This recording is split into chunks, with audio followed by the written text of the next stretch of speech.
này chứ còn nhâm bài. Này nhâm cái chưa đã nhâm bài này nhỉ. Đấy rồi.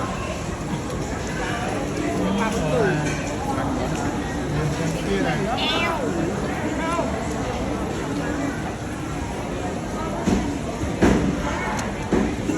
Nhâm bài hết nhâm này chưa nhỉ?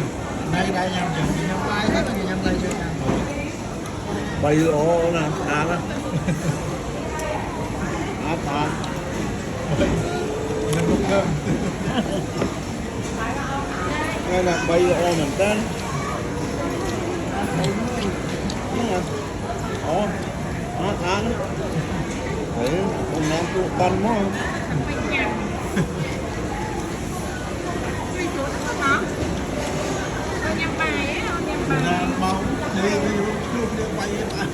Không được.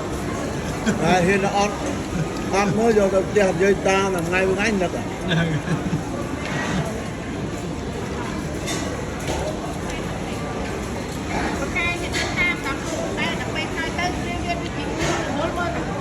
Đó nè.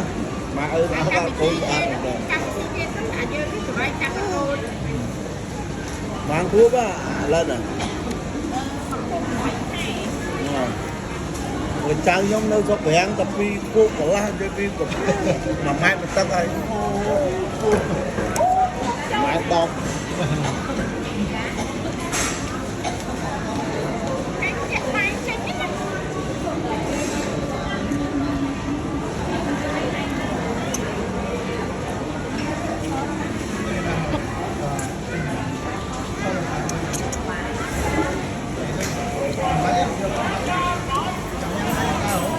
thì ăn con tươi hồi hộp bên phải nó con này này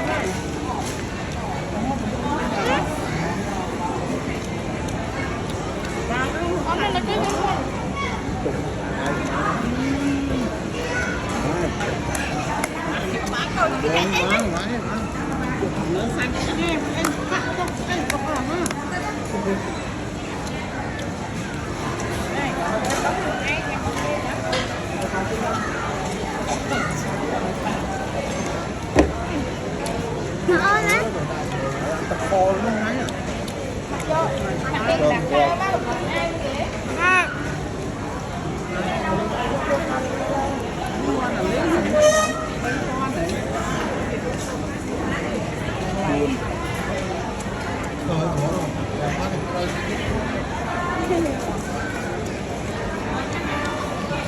Ngon đi. Kia chưa?